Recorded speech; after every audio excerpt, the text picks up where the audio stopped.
Halo netizen, ini adalah all new Mazda CX-5. Jadi ini adalah Mazda CX-5 generasi ketiga yang sudah diluncurkan di Gias 2026 ya untuk di Indonesia. Jadi generasi ini tuh masih mengusung desain kodo, tapi sekarang ada evolusi terbaru lagi dengan lampu yang modelnya kayak bertumpuk gitu. Terus juga ada wheelbase yang lebih panjang.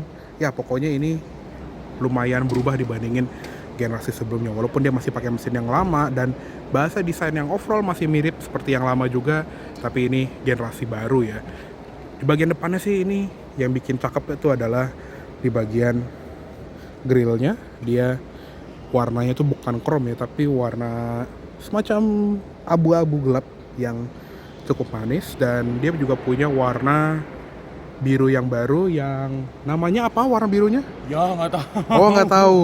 Ya pokoknya ini lebih gelap dibandingin CX-5 yang lama ya, atau mungkin kayak di CX-60 dan 80. Lampunya seperti ini, jadi dia kayak ada dua garis bertumpuk seperti ini, dan dia punya low beam high beam yang beda proyektor gitu ya. Jadi dia double proyektor, dan bahkan yang di bawah ini kayak adaptive driving beam gitu. Kalau diperhatiin tuh kayak ada pixel-pixel lebih kecil untuk menyinari jalan lebih terang lagi. Sensor parkir di depan ada 4 titik, ada kamera depan juga, terus juga ada logo Mazda yang akrilik karena dia ada iActive Sense. Di bagian spion tengah juga ada kameranya. Di bagian bumper bawah untuk yang versi Kuro ini dia glossy ya. Jadi untuk di generasi terbaru ini ada dua varian, ada Kuro dan Sport. Kalau yang Sport itu dia hitam gloss biasa. Untuk velgnya juga dia kayak CX-5 yang tertinggi kalau di globalnya, atau juga ini juga tipe tertinggi di Indonesia. Dia warnanya full black. Kalau yang di Sport itu dia dual tone ya. Ban ukurannya 225 55R19, sudah all round disc brake pastinya, ABS, EBD, brake assist, traction control, dan stability control juga ada. Body cladding dia warnanya glossy, full sampai ke belakang. Untuk cover spion juga dia warnanya hitam glossy, piano black gitu ya. Ada kamera 360 dan juga ada sen yang nyalanya berpendar. Nah, untuk di Gias 2026 ini di sini tuh dikasih tulisannya, "This vehicle is display model. Specification for Indonesia market may include adjustment and feature enhancement." Jadi yang dipajang di Indonesia ini memang belum spek Indonesia ya, karena kalau kita lihat ke dalamnya, nanti kita akan masuk ke dalam anyway, dia belum ada sunroof apalagi panoramik. Jadi ini kayak spek dari Australia yang masih belum final gitu ya. Tapi untuk yang di Indonesia katanya nanti akan ada panoramiknya. Nah, untuk bagian belakangnya seperti ini juga desainnya lumayan berubah dari bentuk lampunya yang sekarang kayak manjang gitu, jadi kayak di CX-60 dan 80. Terus juga logo Mazdanya sekarang dia pakai lettering Mazda seperti ini, bukan pakai logo Mazda kayak di depan. Di sebelah kiri ada logo CX-5 Kuro, dan sebelah kanan ada logo Skyactiv G. Lampu belakang juga full LED. Di bagian bumper belakang sensor parkirnya 4 titik. Juga ada kamera mundur, muffler tetap 2 seperti sebelumnya, dan ada reflektor juga. Kaca belakang ada wiper, defogger, dan high mount stop lamp. Ada antena glass printed juga. Power tailgate pastinya, lampu plat nomor sudah LED. Dan di sini bisa dilihat ya, dia bisa muat koper bagasi nih ya. Iya, ini koper bagasi 4 koper. Jadi bagasinya jauh lebih meluas dibandingin generasi sebelumnya. Ada tonneau cover juga buat nutupin barang bawaan kita biar nggak kelihatan dari luar. Dan di sini juga masih ada handle yang sama untuk ngelipat jok belakangnya. Dia bisa dilipat 60-40 ya. Kalau yang lama tuh bisa 40-20 40. Di sini ada audio juga untuk audio Bose 12 speakernya, dan juga ada unfloor storage karena ada koper, jadinya kita skip aja ya. Oke, sekarang kita tutup aja. Oke, sekarang kita lihat ke ruang mesinnya dari all new Mazda CX-5 yang Kuro ini. Nah, untuk mesinnya dia memang masih pakai mesin yang lama ya, dan tenaganya pun masih mirip juga. 2500 cc 4 silinder bensin NA Skyactiv G dengan tenaga sekitar 170-an PS dan torsi 240 Nm. Jadi secara mesin ini nggak berubah dibandingin yang lama, karena memang Mazda itu akan mendevelop mesin hybrid sendiri, dan di globalnya itu baru ada di tahun 2027-an kalau nggak salah. Jadi mungkin di Indonesia baru 2028 kali ya.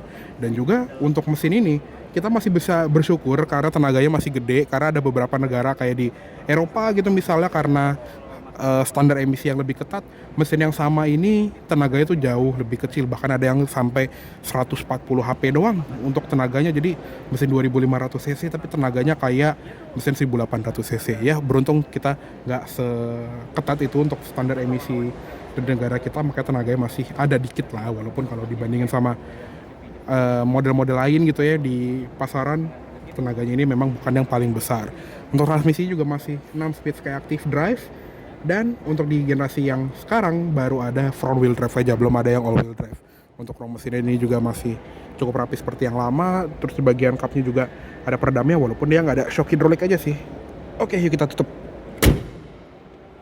Oke, sekarang kita lihat ke ruang depannya dari all new Mazda CX-5. Dan untuk di varian Kuro ini memang sangat mewah. Ini gue suka banget sih warnanya. Jadi dia dual tone, hitam dan tan.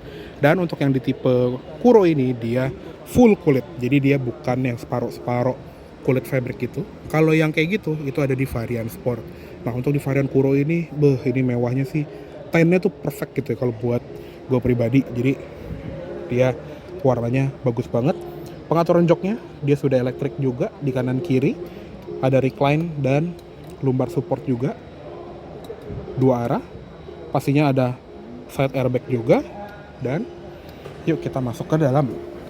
Nah, ini dia interior dari all new Mazda CX-5.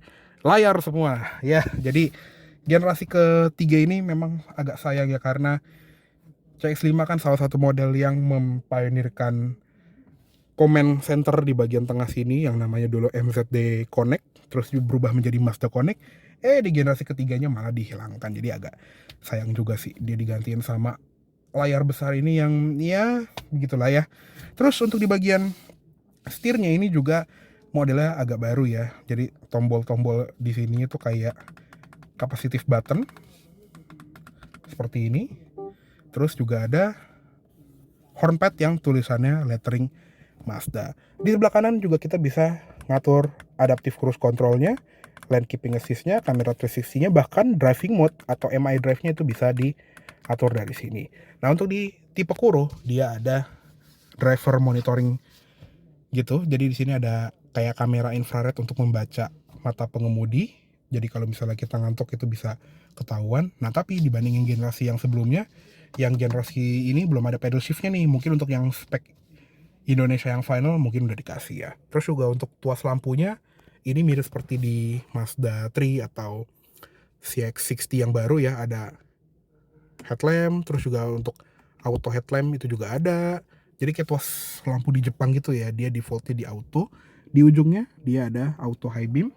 Yang di sebelah kiri dia ada wiper yang ada autonya juga. Terus ada pengaturan wiper belakang. Nah, instrument cluster nih sayangnya kita lagi nggak ada kuncinya. Jadi di sini ada Sarso button yang dimana untuk tampilan instrument cluster itu juga totally baru, dan dia kayak lebih komplit gitu lah di sini tampilannya. Begitu pula untuk di bagian head unit. Jadi dia fitur-fiturnya kayak driving mode segala macam itu ada semuanya di bagian layar tengah. Tapi dia pengaturannya memang full touchscreen, nggak ada tombol physical sama sekali di bagian sini kayak ngatur AC, itu semuanya di layar. Yang tombol fisiknya itu cuma tersisa lampu hazard, defogger depan dan belakang, sama ini ada indikator alarm, electronic parking brake sama auto hold itu juga masih ada physical buttonnya. Tapi that's it. Shifternya masih kayak yang lama, dia modelnya kayak PRND M gitu. Jadi Tiptronicnya so far cuma ada di shifter, nggak ada di pedal shift. Ada dua buah cup holder di sini, terus kayak ada wireless charger mungkinnya di sini. Oh enggak, wireless chargernya ada di bagian tengah sini. Jadi dia lebih dekat ke pengemudi. Ada center console dengan dua buah USB-C, glove box soft opening. Di bagian atas sun visornya ada cermin dan lampu, ini kayak yang lama juga. Ada tempat taruh kacamata, ada tombol SOS, lampu kabin di sini full LED dan dia nyala juga soft. Dan di sini ada indikator seatbelt kayak di versi yang lama juga. Untuk spion tengah dia masih Sama auto dimming, sun visor yang kanan juga sama nih, ada cermin dengan lampu dan ada card holdernya. Untuk di bagian kanan dia ada ventilasi AC juga, terus juga dashboard ini semi soft touch, dia empuk tapi nggak empuk banget gitu ya. Ada tombol untuk membuka bagasi, tombol untuk matiin warning ADAS, laci kecil untuk naruh receh. Di bagian bawah juga ada airbag untuk lutut pengemudi. Ada footstep di sebelah kiri, pedal gasnya juga model organ dengan switch kickdown. Ada pedal rem yang cukup normal, mudah-mudahan nanti remnya juga rasanya enak ya. Dan ada soft touch lagi di bagian sini, di bagian sini, di bagian sini, dan di bagian atasnya dia plastik keras sayangnya nih. Di audionya dia tadi ya Bose 12 speaker untuk yang versi Kuro. Power window-nya jadi kayak modelnya ini, modelnya CX-60, 80 dan 3 gitu, tapi yang di adjust itu bagus deh. Jadi kalau diperhatiin ya, detailnya ini gue zoom dulu. Yang gerak itu cuma di ujungnya doang. Jadi gambar si ininya itu dia stay, yang maju mundurnya atau naik turunnya itu cuma di pentil ujungnya ini. Jadi ini minimalis banget sih. Nice. Di bagian sini ada pengaturan spion juga, tombol central lock, door handle ini sama kayak Mazda 7G yang lain lah ya, kurang lebih. Oke, untuk di bagian jok depan sih segitu aja. Sekarang ke jok belakang dulu ya. Nah, untuk jok belakangnya ini dia lebih lega dibandingin generasi sebelumnya karena dia punya wheelbase yang lebih panjang, jadinya ini berasa lebih manusiawi lah kalau di SUV sekelas ini. Ini posisi berkendara gua 310 cm, masih ada sekitar 4 jarian untuk di bagian headroom ini dan di bagian legroom. Dan untuk headroomnya ini juga berasa lebih lega, lebih dari 5 jari yang pastinya. Nah, untuk detail-detail lain ini kayak pintu belakang sekarang dia bisa dibuka hampir 90 derajat, jadi untuk akses keluar masuk di belakang ini juga lebih lega. Dan juga untuk di bagian belakang pintunya ini juga soft touch-nya banyak sekali di bagian sini, di sini, di sini. Switch power window juga sama seperti yang kayak di depan tadi. Door handle-nya chrome, audio Bose-nya sampai belakang dengan cup holder juga. Untuk di bagian center console dia ada ventilasi AC yang masih ngikut depan. Ada heated seat juga untuk kedua jok belakang yang di sisi luar, dan ada USB Type-C. Seatback pocket kanan kiri ada. Di bagian bawah jok pengemudi itu juga ruang kakinya itu lega. Dan untuk di bagian jok belakang ini juga lumayan rebah. Kalau dibandingin sama generasi sebelumnya, ini jauh lebih rebah. Dan juga sama seperti di depan dia dual tone hitam dan beige gitu ya. Di sini juga armrestnya lebar dengan 2 buah cup holder, ada Isofix anchor point juga. Seatbelt tengah ini juga ada 3 titik. Oke. Kurang lebih segitu dulu untuk ulasan dari all new Mazda CX-5 Kuro ini. Mohon maaf apabila salah kata-kata soal penyampaian review. Terima kasih baiklah menonton. Sampai jumpa di video selanjutnya. Jangan ugal.